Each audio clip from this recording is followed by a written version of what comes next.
여기서 좀 15분 쉴게요. 여기가 좀 접대비가 좀 머리 아파가지고. 자, 보시면. 자, 우리 접대비의 귀속식이다라는 건 어느 사업연도에 접대비로 볼 거냐라는 뜻. 그렇죠. 결론부터 말씀드리면 발생주의예요. 발생주의란 접대 행위를 한 날이다라는 거죠. 접대 행위를 한 날의 접대비로 봅니다.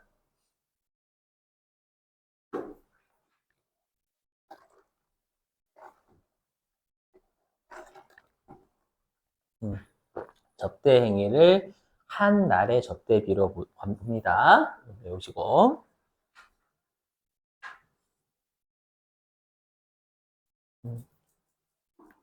자, 한번 보죠.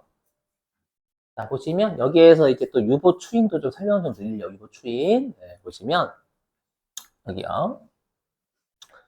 자, 회사가 X 1년도에 접대를 했어요. 접대를 했는데 실제로 돈은 X 2년도에 준 거예요. 접대비 지출을. 자, 이때 한 거예요. 이때. 했는데 그럼 장부에서는 우리가 어떻게 했냐면 네, 지급을 X 1년도에 한 게 아니라 X 2년도에 했죠. 그래서 X 1년도에는 아무런 회계 처리를 안 했대요. 하지만 세법은 접대비를 발생주의 쓰지 실제로 준 날로 하지 않아요. 왜 그러냐면 회사가 장난칠 수 있거든요. 왜 장난을 칠 수가 있냐면 들어보시면 우리가 접대비는 한도가 있잖아요. 근데 한도라는 건 다음 연도가 되면 초기화가 돼, 초기화. 항상 한도라는 건 1년치 한도이기 때문에 다음 연도 1월 1일 날 가면 접대비의 새로운 한도를 부여받는 거예요. 알죠? 그러면 회사 입장에서는 X 1년, 올해 사업연도에 우리가 대략 한 11월 요쯤 되면 접대비의 한도가 대부분 다 소진이 다 돼 있어, 이미. 그렇기 때문에 회사 입장에서는 다음 연도에 새로운 한도를 부여받으니까 다음 연도에 접대비가 되길 원하는 거예요. 그렇죠? 그래서 X 1년도에 외상으로 이제 상대방한테 접대하고 그 돈을 X 2년도에 주는 거예요. 뭐 거래처에다가 아니 뭐 우리가 뭐 식당 같은 데다가 했죠. 그걸 방지하겠다라는 거예요. 그래서 접대 행위를 한 날이지 접대비 지출한 날이 아니다라는 거. 보시면 자, 그럼 장부에서는 아무런 회계 처리 안 했죠. 하지만 세법은 닥쳐. 사변에 X 1년도에 접대 행위를 했으니까 X 1년도에 접대비 100원. 그렇죠? 단지 돈은 안 나갔으니까 미지급 또는 미지급 비용. 그죠? 자, 그럼 이때 세무조정 어떻게 하면 되냐면 장부는 비용이 0, 세법은 비용이 100. 그러면 세법상 비용이 100 증가해야 되니까 송금 산입. 그 다음에 우리 미지급 비용이나 미지급금이 부채잖아요, 여러분들. 맞죠? 부채니까 차감 조정이면 당연히 마이너스 유보가 돼야 되겠죠. 되셨어요? 네.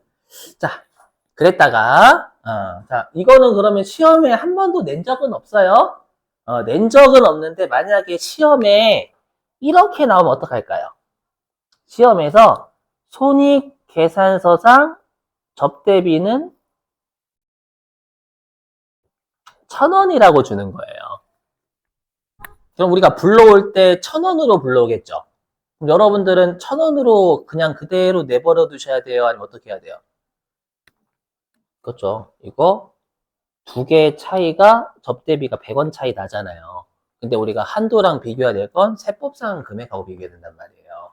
여기에다가 100원을 던져줘야 돼요. 세법은 1,000원이 아니라 100원도 X 1년도에 접대비로 보겠다라는 거니까. 어떤 느낌인지만 가만 조금 잡으시면 돼요, 여러분들. 요거. 한 번도 낸 적은 없어요.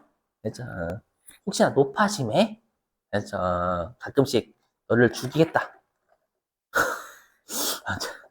그죠? 뭔지 아시죠? 합격률을 많이 낮춰보겠다. 그래가지고 이렇게 세무사 시험에서 내는 것들 끌어오시는 분들이 가끔 계세요.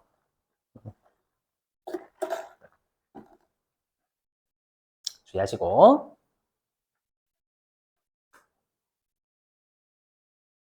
됐죠, 여러분들? 자, 그럼 누가 봐도 여러분들 부채는 세법이 많아요. 미지급 비용이나 부채는 세법이 많죠. 우리 유보나 마이너스 유보는 우리가 세법에서 자산이나 부채가 많았다가 나중에 소멸되면 그만큼 반대 세무조정이 일어난다라고 했죠, 여러분들? 기억나시죠? 보세요. 자, 그러면 이제 X2년도에 지급을 했어요. 그럼 지급을 하게 되면은 장부에서는 이때 차변의 접대비 100, 대변의 현금 100 이렇게 처리했겠죠. 근데 세법은 이걸 뭐로 보냐면 접대비를 지출한 게 아니라 미지급 비용을 준 걸로 봐요. 그렇죠? 접대비님이 X2년도 거잖아요, 세법은. 오케이? 그래서 세법은 요때 닥쳐. 이거 미지급 비용을 준 거야. 접대비가 아니다. 그렇죠? 이렇게. 자, 그러면 FM대로 세무조정 해볼게요. FM대로. 자, 보시면 여기. 자, X2년도에요. 자, X2년도에 장부상 비용은 100. 맞죠? 근데 이거 미지급 비용은 부채지 비용이 아니에요. 맞죠? 그럼 세법상 비용은 X2년도에 0. 그죠? 그러면 장부상 비용은 100, 세법상 비용은 0이니까 세법상 비용에서 100을 빼야 되겠죠? 그렇죠? 그래서 송금, 불산이 되세요? 요 지금 하는 건 우리 유보 추인 그거 좀 어느 정도 조금씩 연습하려고 하는 거지 시험에 내진 않아요. 요거는. 자, 그 다음에 여기. 자, 그럼 우리가 미지급 비용은 부채죠. 맞죠? 부채 차인데 송금불산이 가산조정이잖아요. 가산조정이니까 부채 차임 플러스 유보. 되세요? 이렇게. 물론 정확한 뜻은 부채가 세법이 감소하면 자본이 증가하니까 플러스 유보. 그렇죠? 근데 보시면 여기.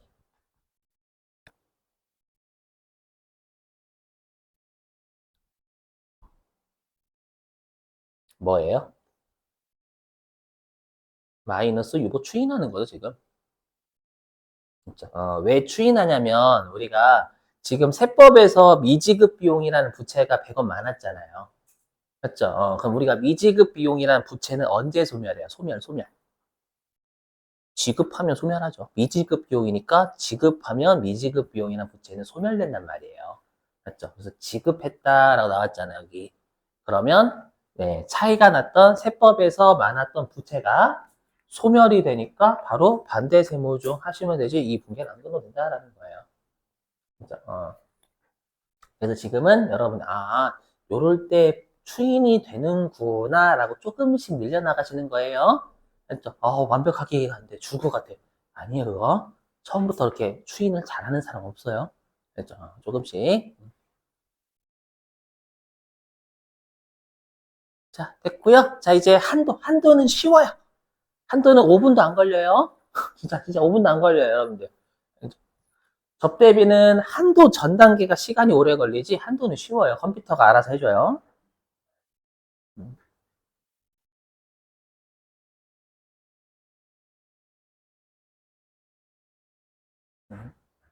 자, 해보죠.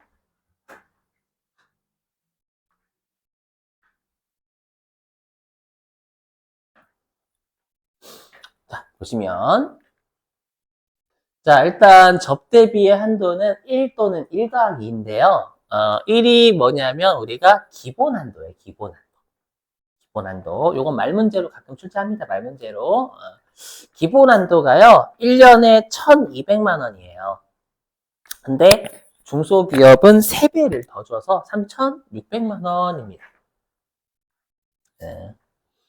이건 듣고 버리셔도 그냥 암기 사항이긴 한데, 여러분들 우리가 중소기업하고요, 대기업 중에서요, 누가 접대를 비싼 걸 해야 받아줘요? 맞죠? 여러분 중소기업이에요, 중소기업. 그죠? 여러분 생각해보세요. 만약에 삼성전자가 가가지고, 저랑 거래하려고요. 제가 뭐 좀 갖고 왔어요. 라고 했더니, 저 이거 마음에 안 들어요. 가세요. 그러지 않을 거 아니에요. 맞죠? 삼성전자, 저 죄송한데 제가 녹차 티백 하나 가지고 왔거든요. 괜찮을까요? 아유, 걱정하지 마시라고. 저 티백 되게 좋아한다고. 그러겠죠. 그죠? 근데 삼성전자, 삼성전자가 저도 녹차티백을 가지고 왔습니다. 어떻게 저랑 거래를 하실래요? 나가라고 하겠죠. 그죠? 그래서 발렌타인을 가지고 가야 돼요. 이해되시겠죠? 그래서 일단 중소기업이 접대할 때는 좀 큰 거 가지고 해야 좀 거래가 성사가 되니까 한도가 높다라고 생각해 주시면 됩니다. 자, 근데 주의하실 건 제가 이건 1년치다라고 했죠? 근데 만약에 사업연도가 6개월이라면 그때 12분의 6 하셔야 돼요. 사업연도가 6개월 행사도 있거든요. 자, 그 다음에 두 번째인데요. 여러분들 우리가 접대는 뭐와 관련이 있냐면 매출과 관련이 있죠. 내가 매출을 하기 위해서 접대하는 거잖아요. 그렇죠? 그래서 여기요. 그래서 우리가 두 번째 한도는 매출 한도입니다. 매출 한도. 자, 해보면 자, 일단은 우리가 매출은 이미 했죠. 매출은 무조건 법인세는 회계상 매출 쓴다고. 맞죠? 자, 그랬을 때 일단 여러분들 여기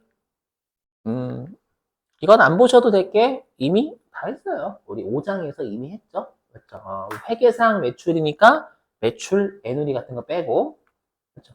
그 다음에 부산물 매출은 회계상 매출 맞고 그 다음에 회계에서는 간주라는 말이 없다라고 했잖아요. 여러분들. 이미 5장에서 했던 겁니다요. 자, 그리고 여기 보시면 적용률이라고 있죠. 그렇죠? 세법에 목마르시면 외우시면 돼요.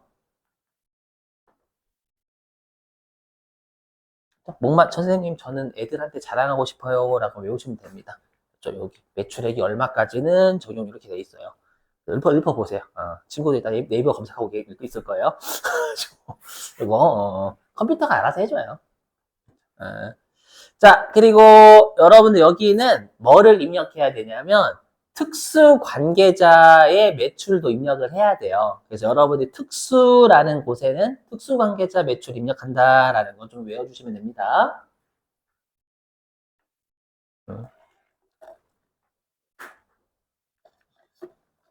그리고 아래 건 별로 의미 없어요. 컴퓨터가 알아서 해주기 때문에 딱히 의미는 없습니다. 그 다음에 문화접 대비 할게. 요거 하고 여러분들 쉬죠. 15분. 뭐냐면, 자, 우리가 문화접 대비는요, 원래는 한도가 1 또는 2라고 해서 1 더하기 2. 근데 문화접 대비가 있으면 추가 한도를 더 줘요. 알죠? 추가 한도를 더 줘가지고, 이거는 그냥 추가 한도를 더 준다라는 것만 알고 계세요. 알죠? 그럼 여러분 질문입니다. 그 문화 접대비 추가 한도를 더 준다라는 건 접대비로만 보는 거예요? 아니면 문화 접대비 추가 한도를 준다라는 건 접대비 쪽에서는 문화 접대비 입력 안 하고 그냥 다른 곳에서 문화 접대비 입력한다라는 거예요? 그건 아닌 거예요, 여러분들. 무슨 말이냐면 내가 만약에 접대비가 100원 있고 문화 접대비가 50원이 있어. 그러면 접대비는 일단 150원 가지고 한도 따지는 거 일반 접대비는 단 문화 접대비 500원이 있으면 다시 추가적으로 그 500원을 좀 더 인정해 주겠다라는 거니까 오해하시면 안 되는 게 문화 접대비가 있다고 일반 접대비에서 빼시면 안 돼요. 이해되시겠어요? 무슨 말인지? 당연히 추가 한도라는 건 원래 한도에다가 추가적으로 더 주는 거니까 문화 접대비 일반 한도에도 들어가고 추가 한도에 또 들어가는 거예요. 아이 오케이? 아니 여러분들 우리 추가적인 서비스 좀 줄게요 라고 하면 서비스만 주는 거예요 그냥?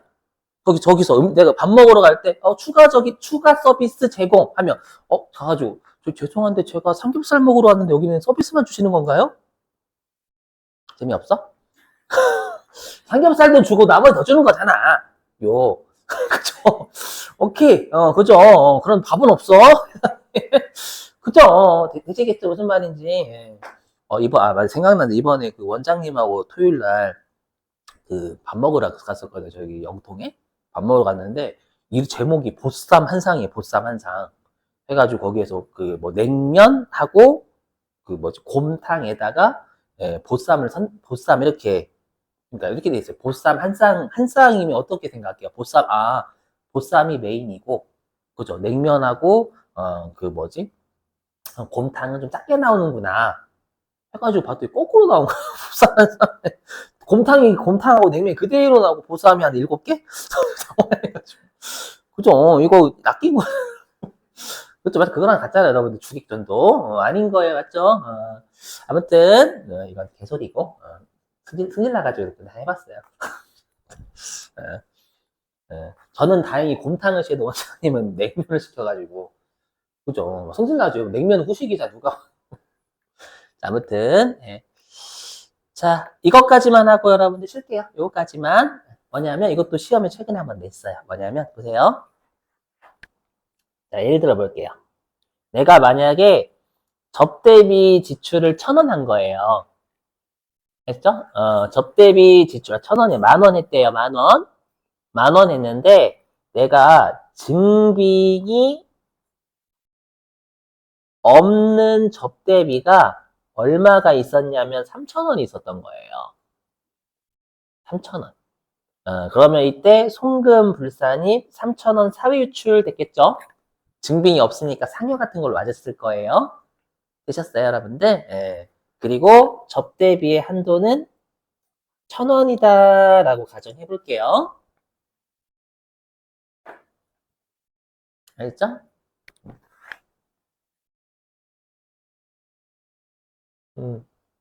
그럼 우리가 접대비 한도 초과는 송금불산입 기타 사유 유출한다면서요. 동의되시죠? 맞죠? 송금불산입 기타 사유 유출한다면 접대비 한도 초과는요. 질문. 그럼 접대비 한도 초과는 얼마가 나올까요? 이 사례에서.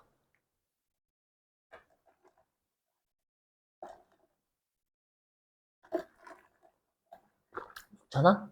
6,000원일까요? 9,000원일까요? 접대비 한도 초과는 6,000원, 9,000원. 응? 결론부터 말씀드리면 6,000원이에요. 자, 만약에 얘를 9,000원이라 한번 해보게 9,000원. 여러분 이 생각하실 거예요. 10,000원인데 한도가 1,000원이니까 9,000원 아닌가? 맞죠? 보세요. 만약에 9,000원이라고 하면 송금불산입이 총 얼마가 돼요? 12,000원. 그죠? 한번 생각해보세요. 나는 분명히 10,000원만 지출했거든요? 근데 세무서가, 10,000원 지출하셨는데, 송금으로 12,000원 부인당하셔야 되겠어요. 여러분들, 저 10,000원 지출했는데요? 닥치시고요. 12,000원이 잘못된 거예요. 그죠? 이해되시겠죠? 그래서 뭐냐면, 우리가 이런 말 써요. 세법은 한도를 따질 때 있잖아요. 한도를 따질 때, 한도 전 단계에서 송금으로 부인된 게 있다면, 걔를 제외하고 한도를 따져요. 즉, 이미 3,000원은 송금 불산이 맞았잖아요.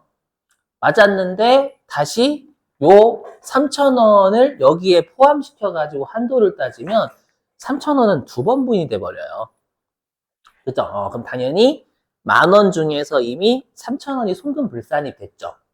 그러면 한도랑 비교해야 될 접대비는 선순위에서 부인된 나머지, 부인되고 우리가 남은 7,000원하고 1,000원하고 비교해야 되겠죠. 그죠? 그래야지만 6,000원 해가지고 총 얼마가 부인되는 거냐? 9,000원 부인되는 거잖아요. 이해되세요? 요걸 최근에 실기로 물어본 적이 있어요. 1점짜리로. 소득금액 조정 합계표로. 아마 여러분 나중에 푸시게 될 거예요, 이거는. 그렇죠? 이것도 좀 주의하시고. 자,